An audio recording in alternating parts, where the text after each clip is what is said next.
Hey everyone, I'm Elysia Buss, host of Horsepower Empowerment Through Connection, and today I have the great honor of getting to connect with Bettina Jobe, and it's Schultz, right? At the end? Bettina Shultz-Jobe. Yep. Oh my gosh, see, I messed it up already. Bettina Shultz-Jobe. It's just, names, hyphenations, all these beautiful things when people get married.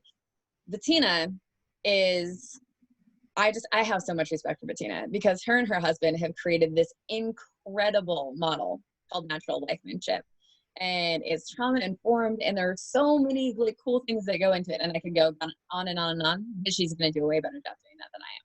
So ladies and gentlemen, here you have Bettina. Bettina, thank you so much for being on the show today. Yeah, thanks for having me. You're very welcome. So Bettina, shall we start in the beginning, when you first had your first horse or pony, or maybe it was a donkey, I don't know. Yeah, we can start there. So I grew up in a family that had, my dad loved horses. I don't know that I would say he's a cowboy, but he'd probably be offended if he heard me say that. He's always been a businessman, and he really, in his teenage years, he did rodeos, and he loved horses, loved the culture. I think there's also a culture around the cowboy thing that's really, really important to him. In fact, I don't really know where this started, but he had wanted our grandchildren to call him Cowboy Grandpa, which is what they still call him. That's adorable. I know. And never actually heard that before. I was like, really? Should they call you that? Because, I mean, you're not real. He's a real estate agent. You know what I mean? I don't know. He's anyway, like, yes, I have a cowboy hat. I'm going to wear it every time I see the kids. He does. Yeah, all that, right? So, but he does know horses, and he does know how to ride. So I grew up around that, right? So I sat with my butt in the saddle a lot. I chased lots of cows. I thought I was probably helping, but who knows how helpful I really was. Chasing cows is super fun. I love chasing cows.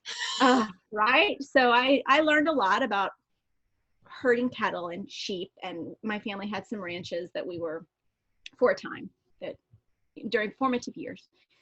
And so my first horse was named, I was going to say, was he my first, right? I had a couple others before. My first horse that was like my soulmate horse, right? I understand. I named him Mr. Ed. That's and so funny. he was my guy. He was, and he raised me. So it's one of those, I kind of look back and I wonder how I didn't die in many ways, but I didn't. I understand. Because he took care of me.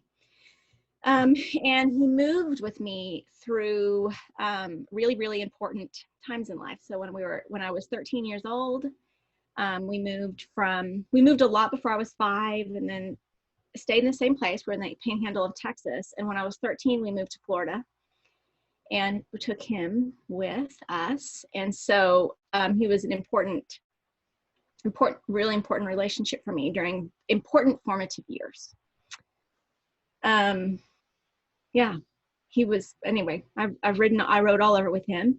He was probably also my first, what I would recognize as a really big trauma in life, actually. When I was, I think I was almost 15 in Florida. We had just moved to a different place, and his best friend was Baby Doll. I really sort of had two horses, but theoretically Baby Doll was my sister's. Baby Doll and Mr. Ed were best friends. And we had 2 other horses. We had 4 horses at the time, but Mr. Ed and Baby Doll got out. I was about 15. I think I was almost 15, and they got out on the road in the morning in Florida when it's very, very foggy. And Baby Doll was killed instantly by somebody who hit the car. And then Mr. Ed his back left leg was hit. And I should give a trigger warning, right? But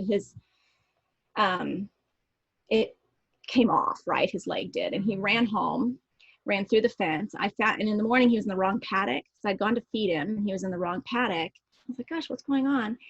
And then I noticed all this, like, he had cuts all over the front of his body. And then I saw him limping, and we had to put him down that day. And from then on, I think I deeply understood, and still do, the power of that relationship, the power of the loss of that relationship.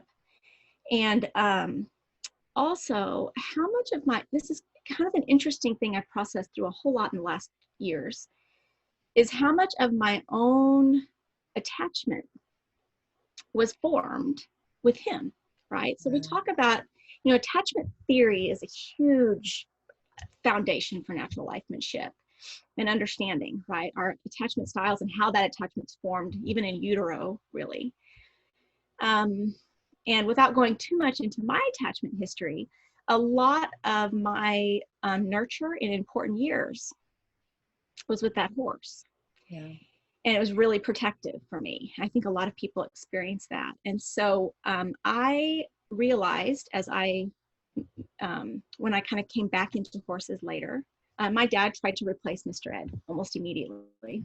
I wanted a Palomino so bad. I still do, really. A Palomino with a blonde mane and tail, And my dad, we had a little bit of insurance money from Mr. Ed, and he went and got me a little horse. The story is I've never had any riding lessons or anything formal. We had horses, but we didn't have enough money to do a lot of what I wanted to do. I really wanted to, right? So, but anyway, he did replace my horse, and I just couldn't do it. I think it was a few months maybe, and he I don't know what he did with that horse, actually. I don't remember that. He took him back or sold him or something. So I was out of horses after that. And as I started trying to build more intimate relationships in my 20s, my attachment and my relationship with that horse, my unprocessed grief, was affecting my ability to be in relationships.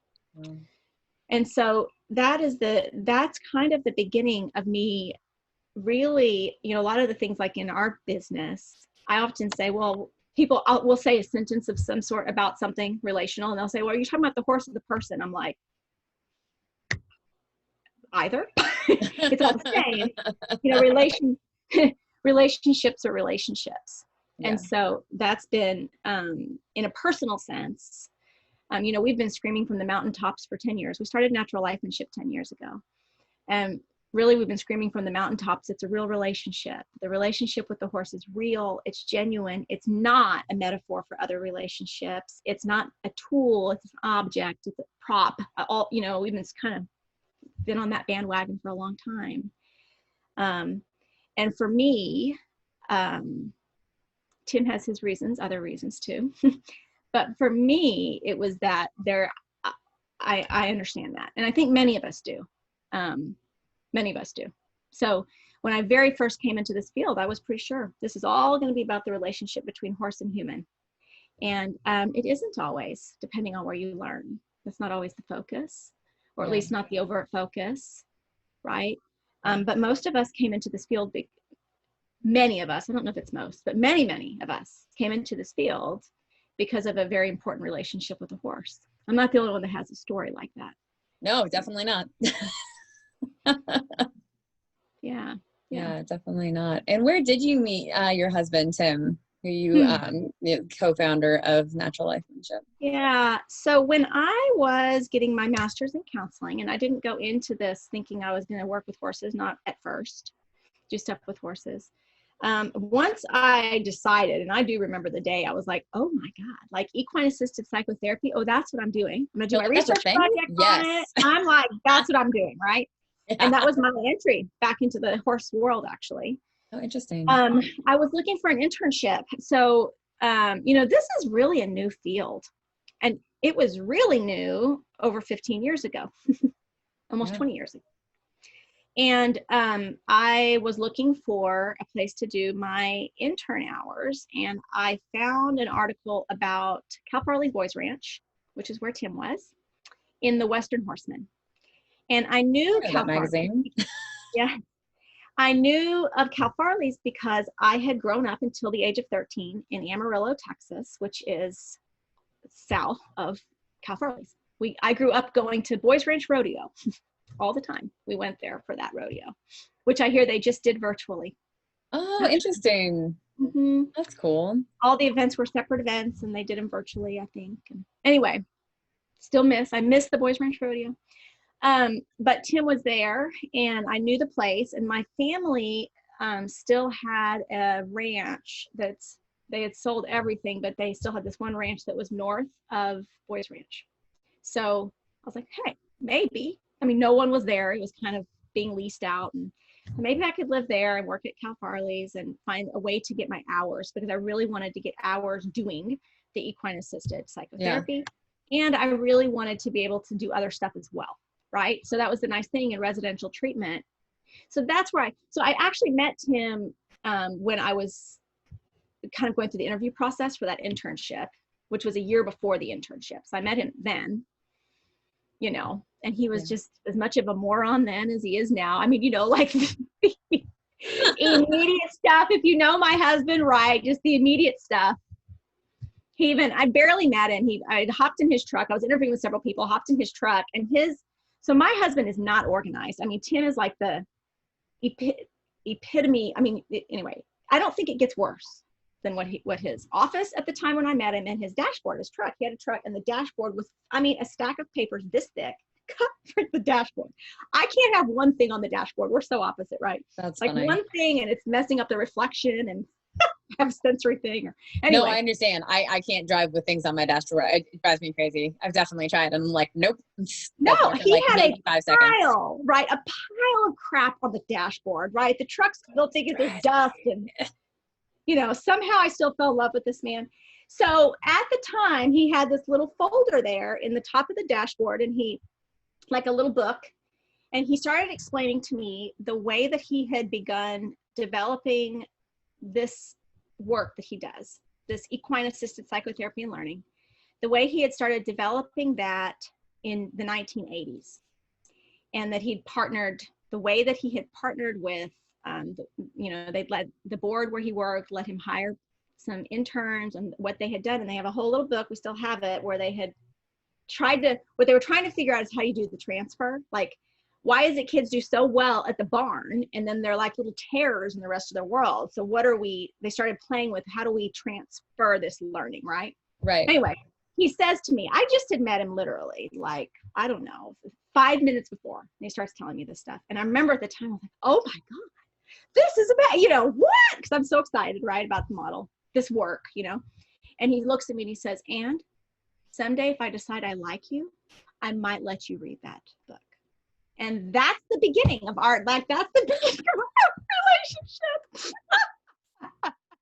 I think I just said something like, oh, so I'll expect to be reading that by the end of the day. Oh my God, that's so funny.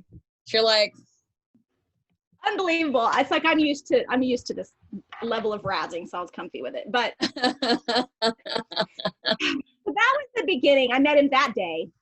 Yeah. And then it was a year before I went there to do my internship. And then I did my internship for a year. I turned a 3-month internship into about a year. That's a long story. That's politics is what that is. So in a large organization. I understand. It was a really rich experience, though. I left after that, and I went and ran a different program, right? So Tim and I left. I ran a program in the Fort Worth area. That was lovely as well. I ended up back at Boys Ranch 2 years later.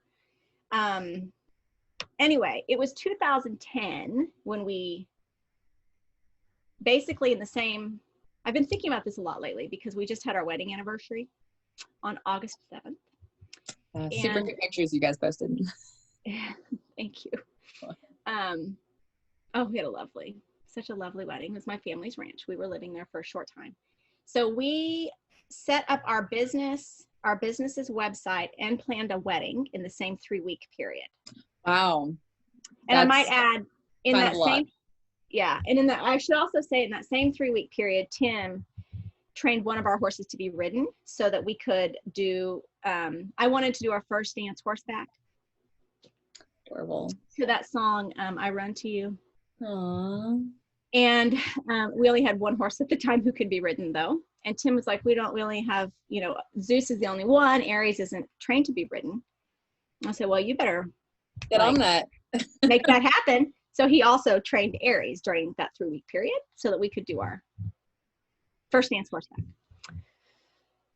So I've been thinking a lot because our wedding, as we come up, we had a 10-year anniversary. We're also having a 10-year anniversary of our business.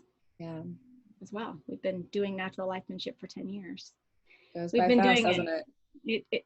Yeah, I don't even know where the first 3 years were a lot longer. The last 7 have just flown. I think that's because we had children. That makes sense. We've also had babies along the process.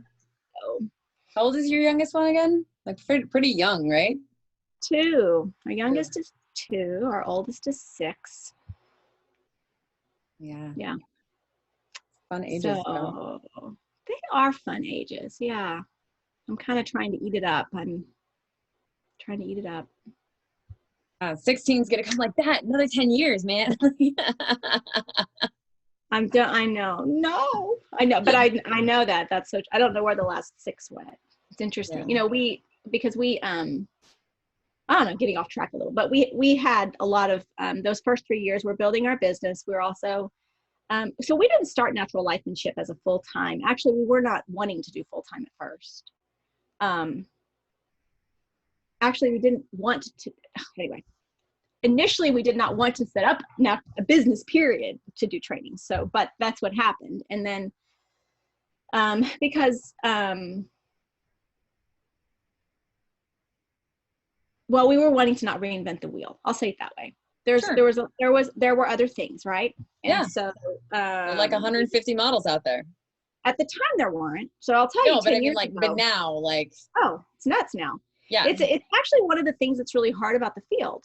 It's a hard thing. So we've got a pretty small field. It's really hard for people to make money in this field. Right? I mean, we were talking about this a little before we hit record. But, this is a really tough field to work. And so now what we have is a pretty small niche field with enormous competition, which, I mean, I say competition. There's lots of beautiful collaboration as well, right? But that makes it a hard field. When we came into the field, really, we probably had 5 or 6 legitimate, a lot of what we were sort of screaming from the mountaintops really was different. Yeah. It was very different. Because you had like Barbara Rector and Kathy Pike and like Linda Cowd. I always mess up her last name. I feel so bad about that. Someday I'm just going to have to interview her and be like, listen, I got to say it right. So you have to be interviewed by me. This is the way. I always say Kahonov as well. I think that's probably right. But we had. Sorry, go on. Side. No. So, but there was less, I think as a field grows, there has to become differentiation, right? So there's an art, right? Yeah. How do we collaborate and how do we also differentiate? You have to do both, right? Yeah. How do we be connected and be friends and like each other and work together and be clear about our differences? Like it's okay to be different and even disagree and all kinds of things, right?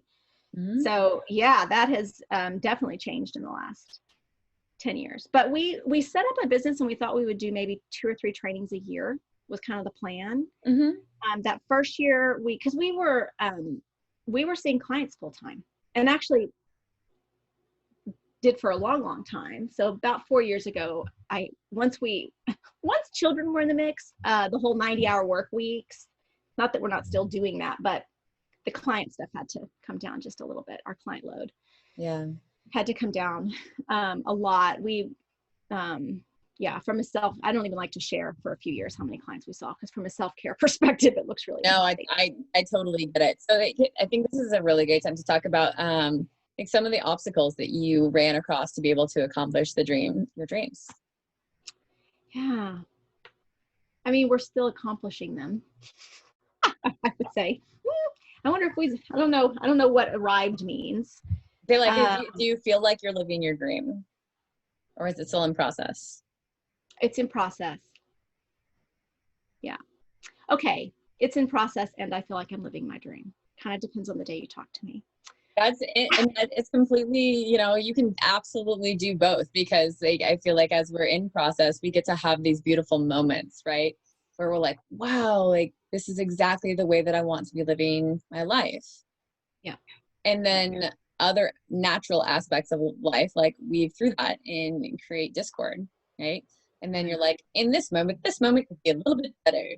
And how do I have grace and patience and fortitude to get through that so I can get back over here again? Yeah. That's all. So, so next week we have one of the big things that we do currently client wise. I mean, I don't have time to talk about all the projects, but one of the things we'll that's put actually it in the description afterwards. Yeah.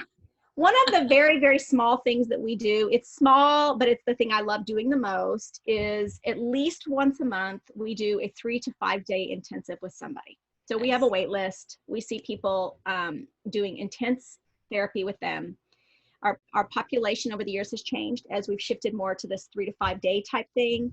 And then I do continue to check in with people online. I do a lot of telehealth. Currently, I do a ton of telehealth or more, right? But it's with clients I've seen, usually it's with clients I've seen in these intense 3 to 5 day things. So next week we have an intensive from Wednesday through Sunday. When I'm doing that, I am living the dream. When I'm doing that, I'm doing what I absolutely believe I was put on this earth to do. When Tim and I are working together, we love working together in that way. I do this work because I believe without a doubt, it is what's needed to make this world a better place. Like it's without a doubt. And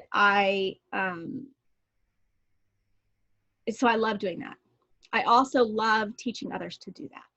So I love when we are doing, especially in-person trainings, we're doing a lot of virtual right now, which means it's different. There's a lot of learning that happens, and then we have office hours and we give feedback on videos and for all of our, our virtual fundamentals that we're doing now. Yeah, and you have a virtual conference coming up in October, right? That you just set up? Thanks for bringing in the shameless plug, because this is the thing right now. I'm so excited. I am really excited about it. So here's the thing. Our in-person conferences, I'm way biased, but our in-person conferences are the best conference you'll ever attend. They are so good. They're just, the learning is rich, the connections we have together, we practice what we preach. I mean, we are integrating body, mind, and soul in everything we do. We do it together. We work on our own growth and the growth of our professional growth. I mean, it's a big deal. I do love our in-person conferences. They're also an enormous amount of work and practically impossible to make any money at. I mean, it's like, but we do them because we love them. I mean, it's the thing, but a lot more that goes into them than people realize. Oh, it's mind blowing, right? Yeah. No, I understand. Yeah. People think, food, porta potties, rental facilities. I'm like, oh no, it's like so much more than that. It's like so bad. Sure. But I do love the conferences are what I like. After every conference, I'm like, this is why we do what we do. Like I get this like renewed sense, and it's beautiful. And so we had to move to the virtual one this year. And I'm as excited about the virtual at this point. It took me some time to get there. I'm as excited about the virtual as I was the in-person. Yeah. For different reasons. Sure. There are things we're going to be able to do virtually that we just cannot do in person. There's to the learning and what people get to pick. Like we're always more limited when we're on site with horses. There's a lot of where we will still be limited on certain things, but I'm super excited about it. And that is the big thing right now. So if anybody's listening, they can definitely go check it out. It's Interconnected 2020. Early registration closes August 31st. There's going to be, I think when we're all said and done, there's going to be about 90 hours of CEs. Nice. So right now I'm for sure 75, but I mean, no one needs more than 20. So can you bank them? Can you just go to one and then you just like use some of them for like future years? It depends on your life. I get like 4 years out of that. So it's 25, right? Well, here's the thing. Is so many of the people that are coming to the conference are also members, right? So this is one of the big things we've done over the years is, I mean, when we first started membership, I remember I was like, well, I hope people will sign up for the 22 hours of content they get. Like we're growing, right? But at this point, I don't even know, I can't even count anymore, right? 300 hours, 400 hours. It's really rich learning content. It's, that's awesome. And people can get CEs there too, and we're figuring out how to give people the CEs they need all the time.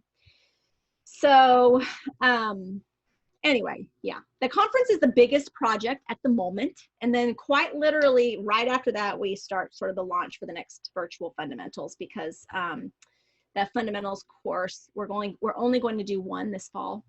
So we got to get going on that one too. So anyway, that's the, it's all the others.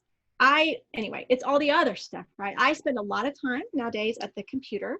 I've been dealing with, the technology of doing the online conference, and, COVID has been super hard for everybody, but man, oh man, it's just been, in 3 weeks, we created this virtual fundamentals. That was not fun. I mean, I was excited when we had it done. It's a rich learning experience for people, but it was, we're up till 2 a.m. every night trying to make it happen in 3 weeks.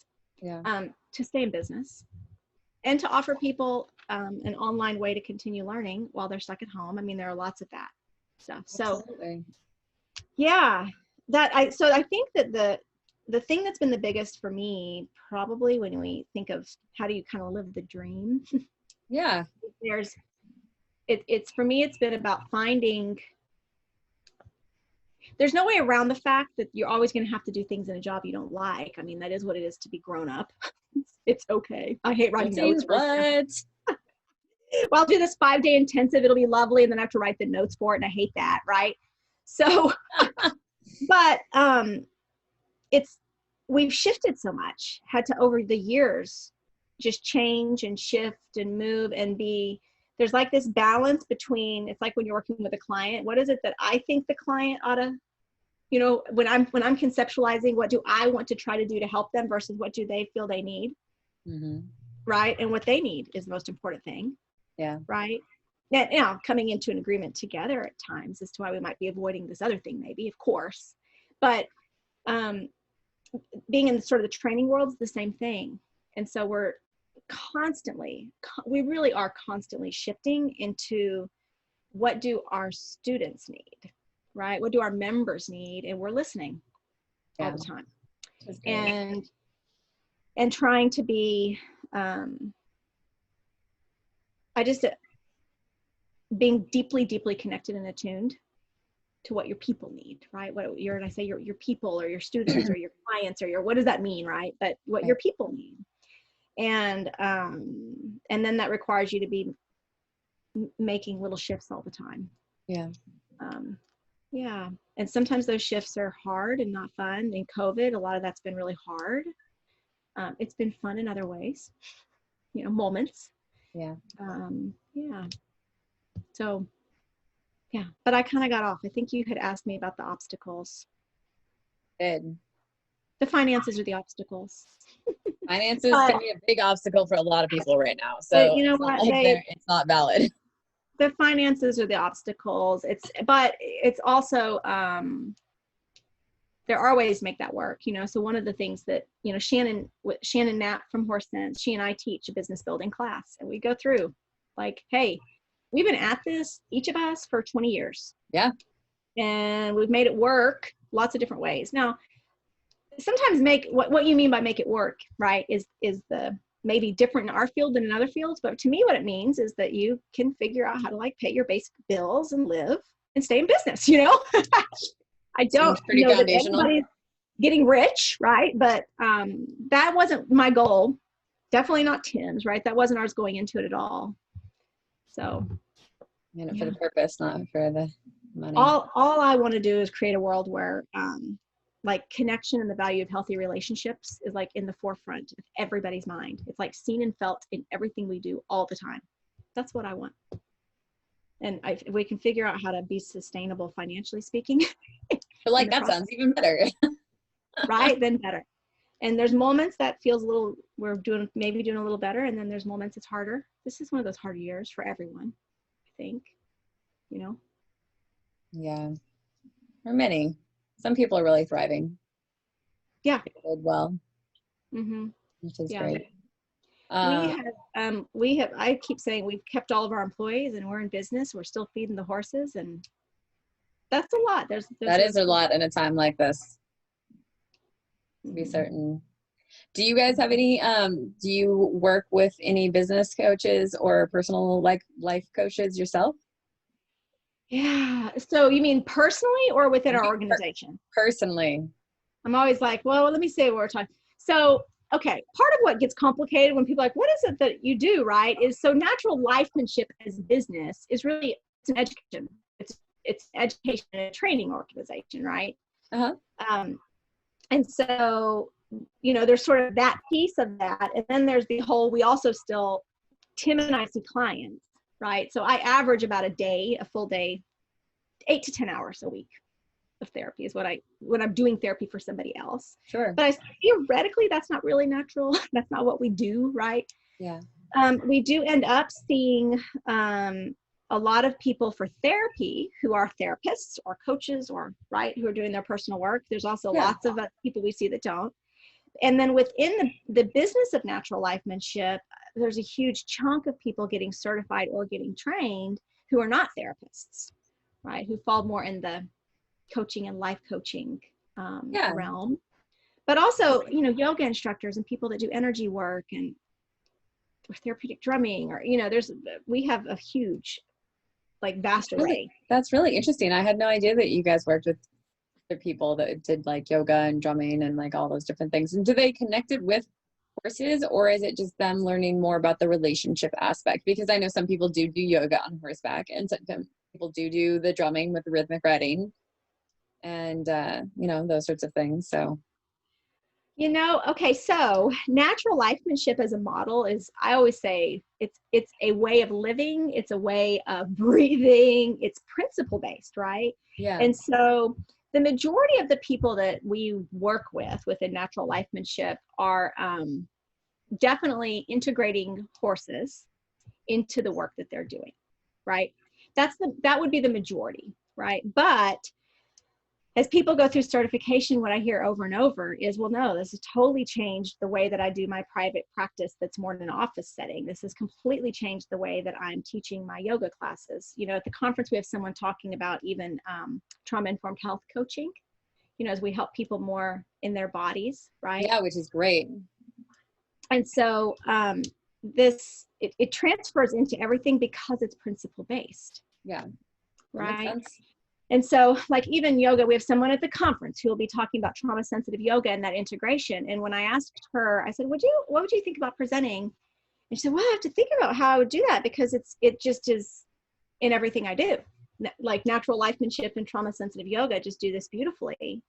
And it's with her, it's not necessarily horseback. In fact, most of the time it's not. It's blending yoga and the work with the horses, mostly on the ground in her case, right? And some people, I definitely like to do a lot. I do quite a 50% or more of the work I do is mounted with clients. And so I love integrating.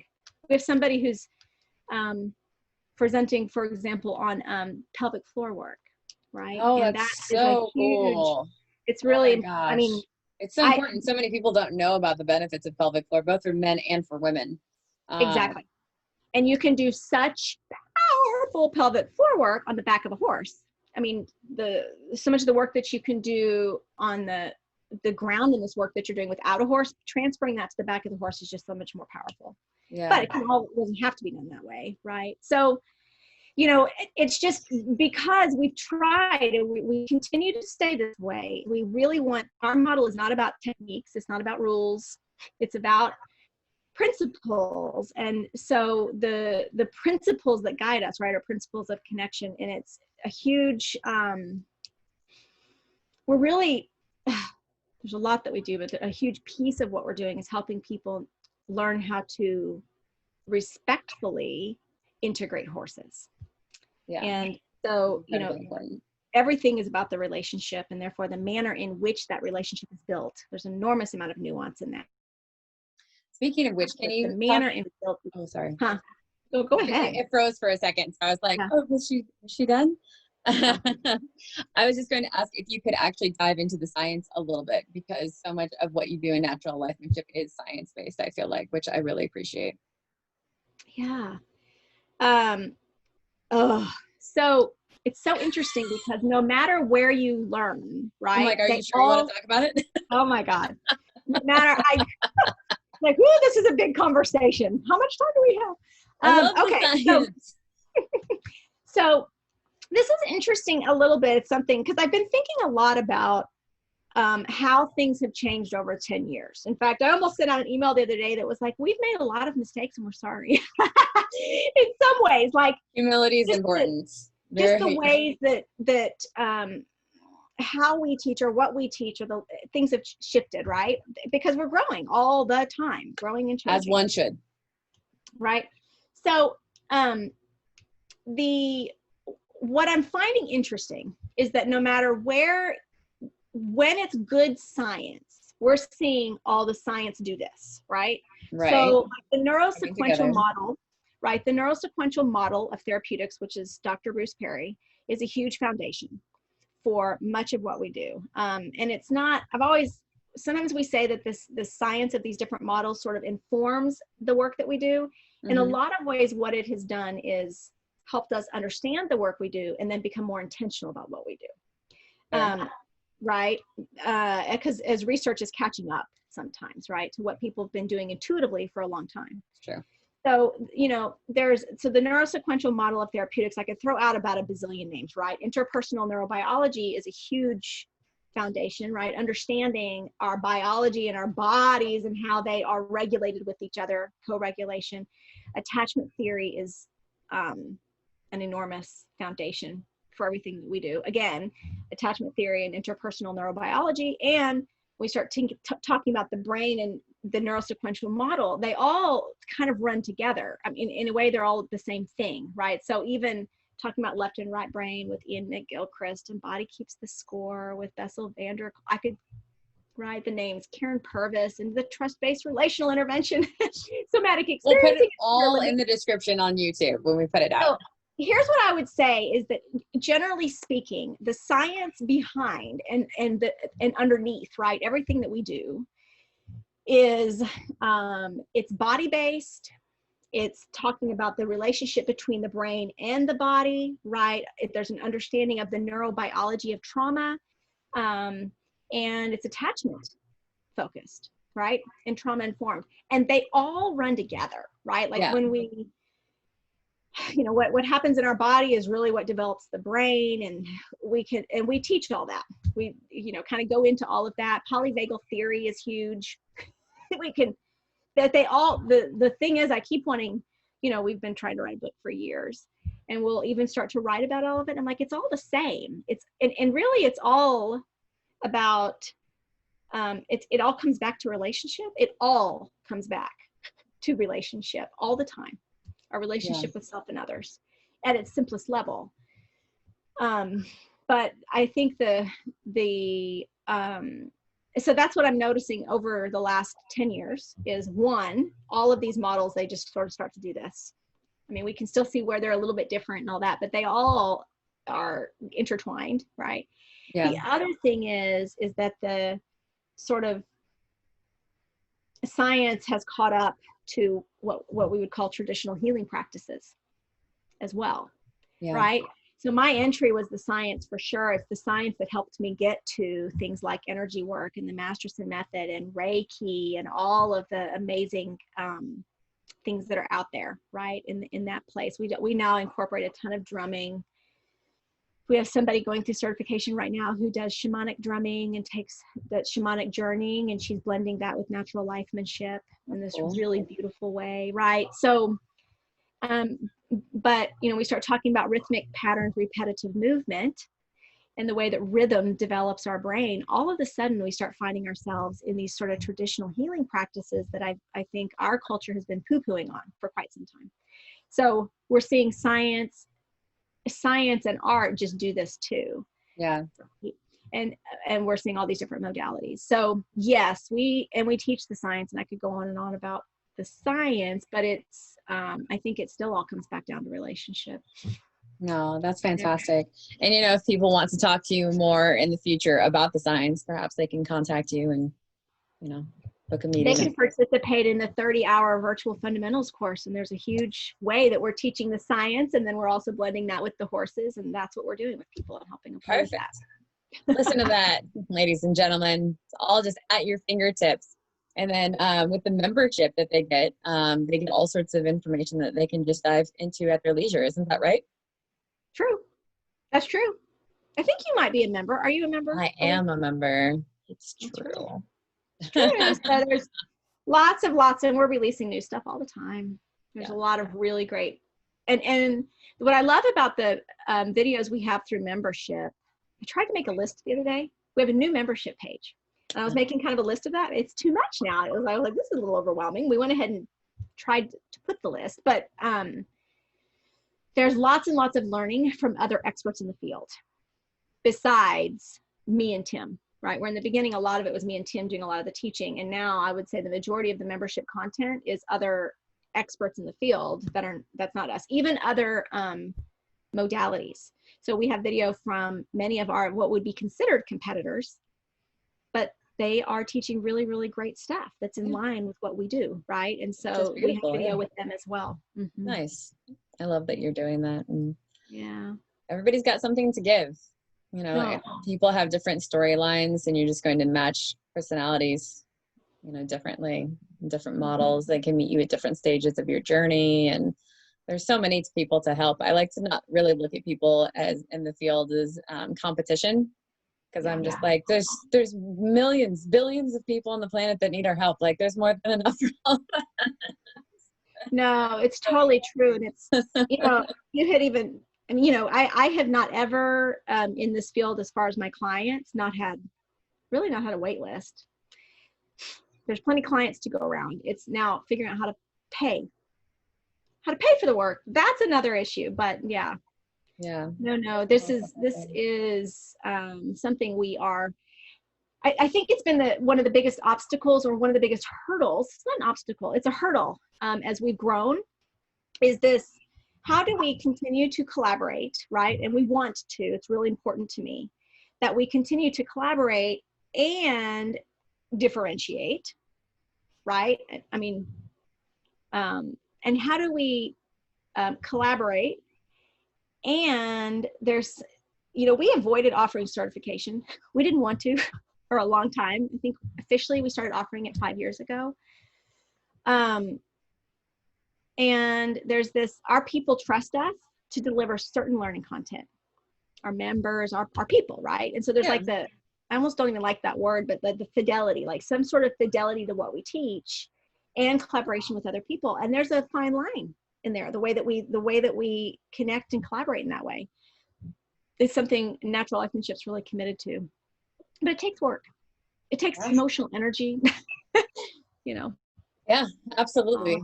Especially because you run across people, and we like to joke in the horse world, of course, that, you know, you put 50 women and men in a room that believe in horses, and you're going to have 50 different opinions on how something is supposed to be done. And very strong opinions, typically. Yeah, don't even. Very like, this is the way that. My first job after I got my master's in counseling was in the Fort Worth area. And I, in my first week on the job, sat through a 2-hour argument among the staff about how to tie a safety knot. The correct way. Wow. And I really didn't grow up in that world. I didn't. Because I didn't do riding lessons, or we didn't have many rules. It wasn't something I had been around a lot, really, right? And I was like, whoa, like that was my entry into the real horse world, right? And then you're right. There will be a different opinion on just the safety knot. Just the safety knot. No, it's true. Be like, which way do you braid your horse's hair? No, it's the other way. Oh my God. It's true. There's so many opinions. And how do we have those conversations and still stay connected? That's the question in all areas, not just the horse world. But no, absolutely. And that's why I love to talk to people about the emotional regulation aspect of things. Because it's so difficult to be able to make logic-based decisions when you're in a fear state, you know, and those logic-based decisions can be as simple as how you respond to another human being, you know, and just, to be able to hold space for yourself. And it's interesting to me because you seem to have like the large you, not you, Bettina, have struggles with how they perceive other human beings should be acting in the world right now. And that's always been there, but it seems to be larger in numbers of people that have judgments and perspectives that are very rigid. Yet few individuals are truly committed to controlling their internal world, which forms their external world. Yet they want somebody else to take that responsibility and ownership. And I find that fascinating.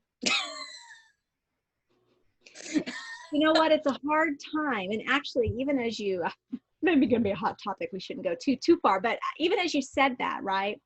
I've thought a lot lately of memes. It's like there's people putting out memes to help us feel better during this time or whatever. But there was a meme about basically this, you see them all the time, about personal responsibility. Yeah. And I'm a big believer in personal responsibility, of course. And it's like it's a tricky thing to think about when we start talking about things like systemic oppression and trauma-informed care in general, right? Because in the trauma-informed world, there's this happening, and always there's been this happening related to the oppression in the environment that I'm in and that I don't have any control over, right? And then my personal responsibility in that, right? And how important that is, and how so few, there are a lot of people who have so little control over their environment, and we can be shaming, right? I mean, it's like such a fine line, the nuance in this. And I agree. It's not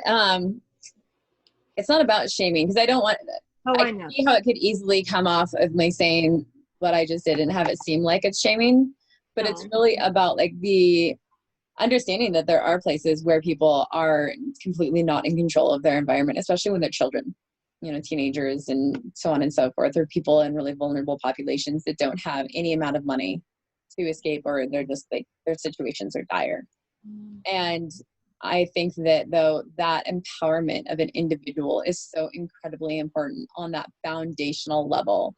And you have people trying to help others, but it's like on many, many steps above that foundational level, and being able to honor where a person is at without shame or judgment, and creating that safe, non-judgmental container to be able to meet them there and be like, how can I help you with these rudimentary needs that will allow you to have the bandwidth for us to have the conversation and give you the skills to have that basic level of emotional regulation.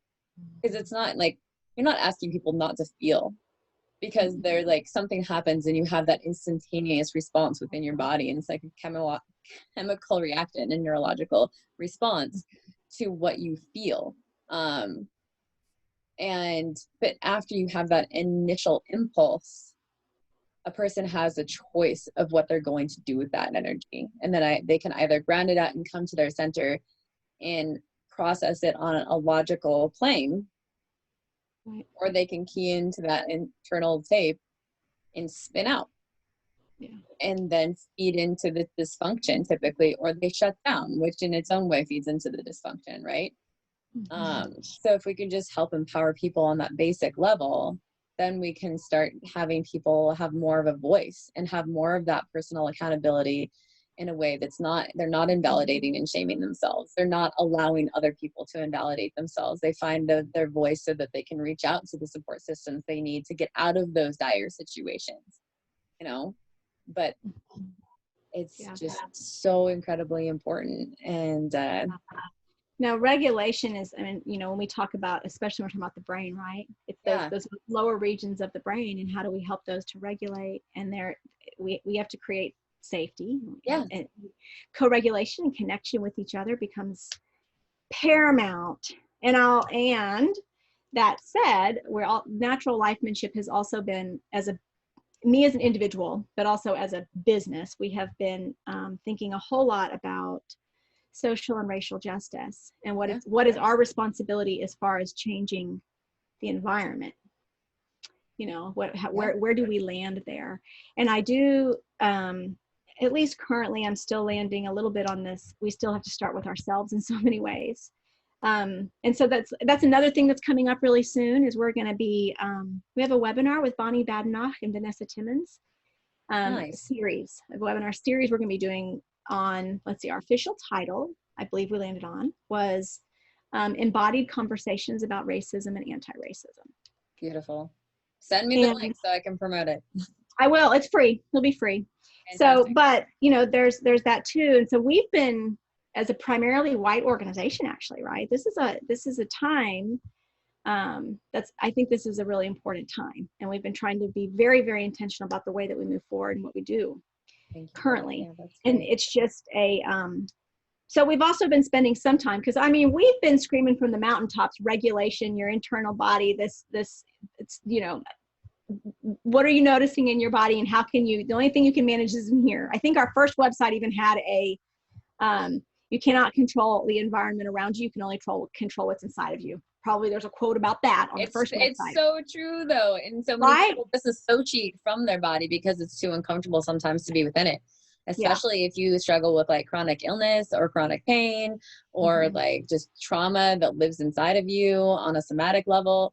There's so much stuff that's in there and you're just like, I can't be in there right now. I need to go and like escape.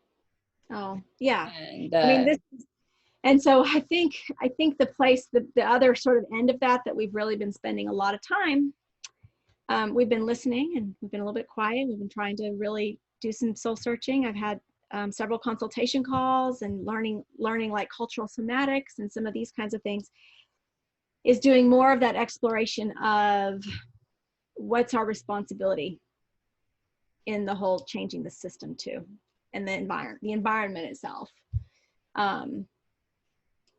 Because this also, I think there are ways that we maybe start to shift some of what we've been teaching. That's because, you and I talked about this before we hit record, but I want there to be more people of color in this field. I mean, not just this field, I'll tell you. It's the all fields. master's, yes, it's anybody with master's level education field, right? Like it's not just the equine assisted psychotherapy field, although it gets worse here because now then you add in horses, like who has horses and who has land. And I mean, horses are expensive, like it's more resources, right? More resources. And so, this is our field, of course, not everybody, but we're typically serving, we serve a wide variety of colors and genders and backgrounds and sexual orientations, but those providing the services don't have the same diversity. That's Leif Hallberg. She's done great research on all of that. And I love her. She's great. Yeah, she's amazing. Yeah, she's one of my teachers at my postgrad. Yeah, I love it. Yeah, she's amazing. She spoke at our conference last year. She got a standing ovation. That does not surprise me. Leif is pretty epic. And so, that this has been a big part of conversation for us recently too. And deep, I've done a lot. I have a big history within the racism and sexism and all of that in my family as well. I think I mentioned I moved to Florida when I was 13. I moved from a place had maybe one Black person in the whole city. I mean, we were not diverse in Amarillo, Texas, to Central Florida. And I believe the high school I went to was 60 to 70% African American, probably. Wow. So I have a big history and lots of story there too. And I've done a lot of personal work over the years and have been revisiting that on a new level lately, and wanting to do my work. I just think that when we I think we need to do our personal work. I just think it's a Band-Aid. At some point we have to be able to more collectively heal. I don't know what the answer is for that. I'm just sitting with it, but good place to start. Yeah, I think that what our responsibility is depends on how much power we hold as an individual, as an organization, and at the end of the day, it all starts with us as individuals, because the individuals make up the group. Absolutely. So if enough individuals do the work, things will naturally begin to shift. And that's why everybody needs to just stand in their own. Yeah.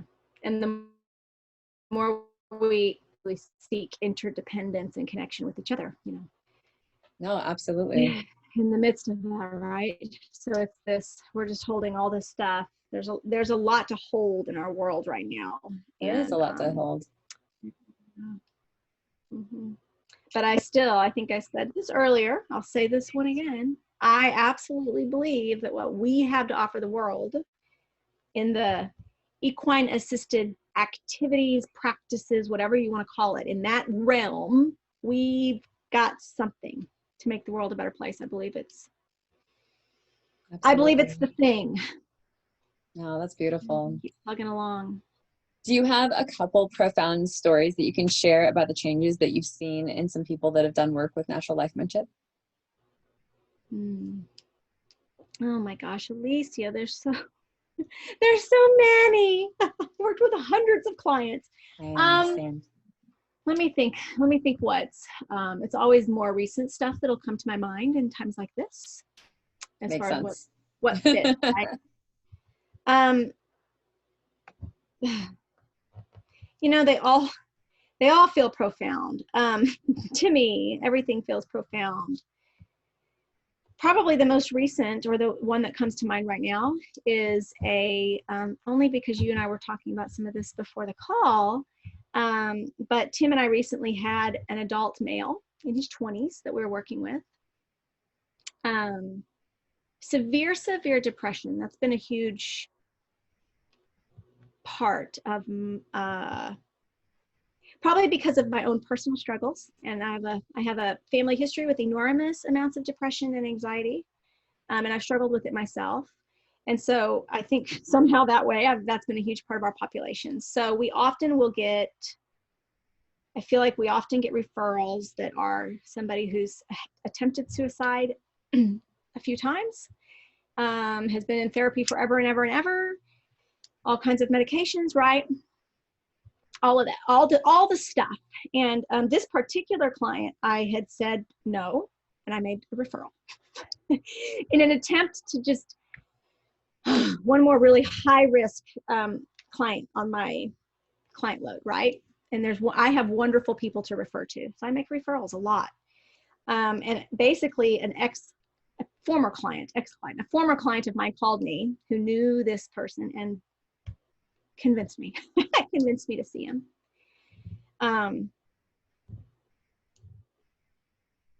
So it's a long story with him, and I don't have time because I have to get off the call here in a minute. But what's coming to my mind right now was that there was I'm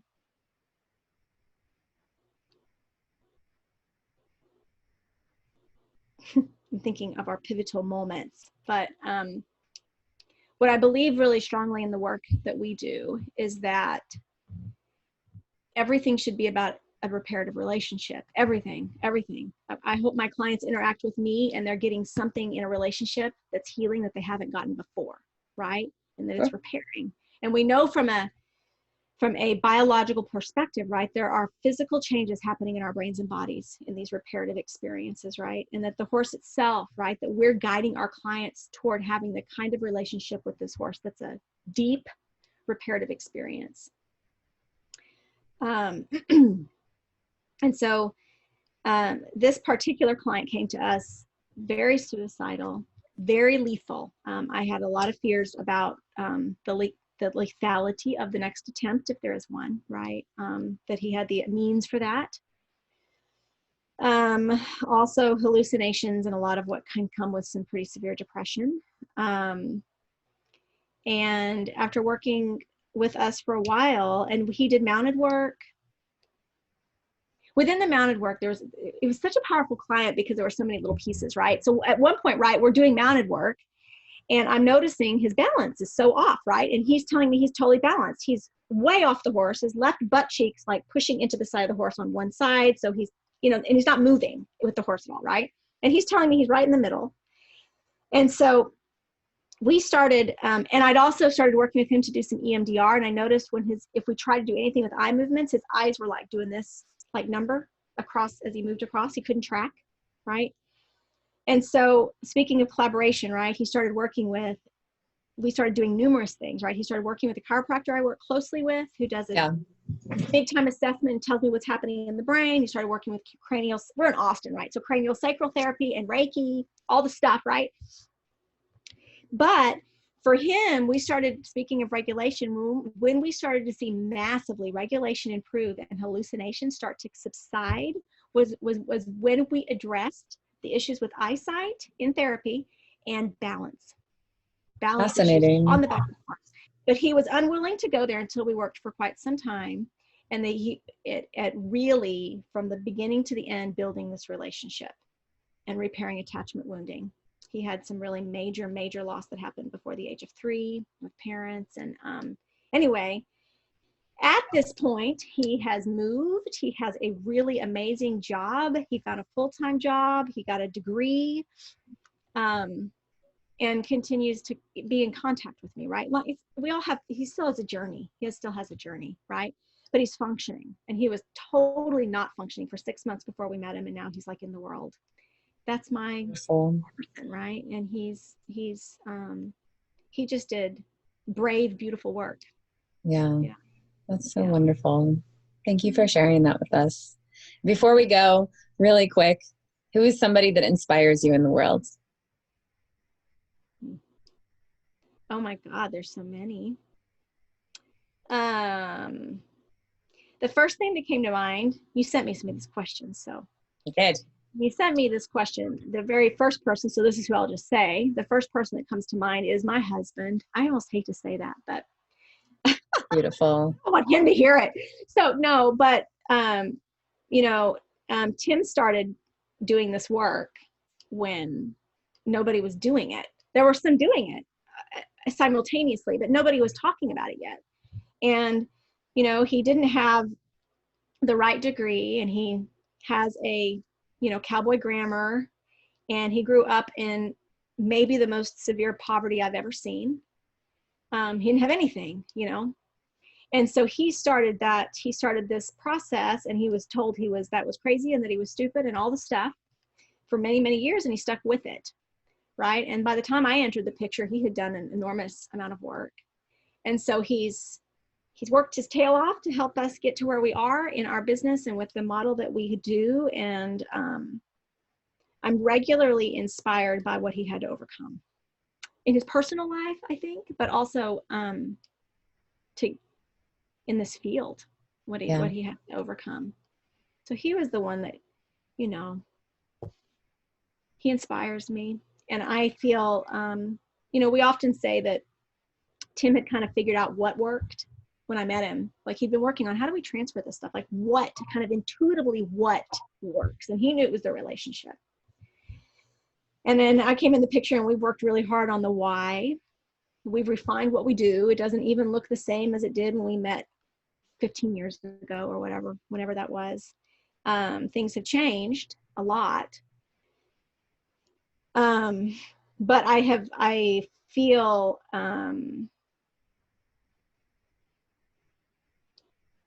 his legacy is important. I feel a lot of responsibility about that. We do this together, but I still often feel an enormous amount of responsibility at the continuing what he worked so hard for. Yeah, long before I was in the picture. So. Well, that's beautiful. Well, thank you so much for sharing all of that, Bettina. I really appreciate your time and your vulnerability and sharing everything. So thank you for having me, and for all the work you're doing to increase visibility in this field. Thank you. You're very welcome. It's my honor to get to do it, and such a privilege to get to talk to so many incredible people making a difference in the world.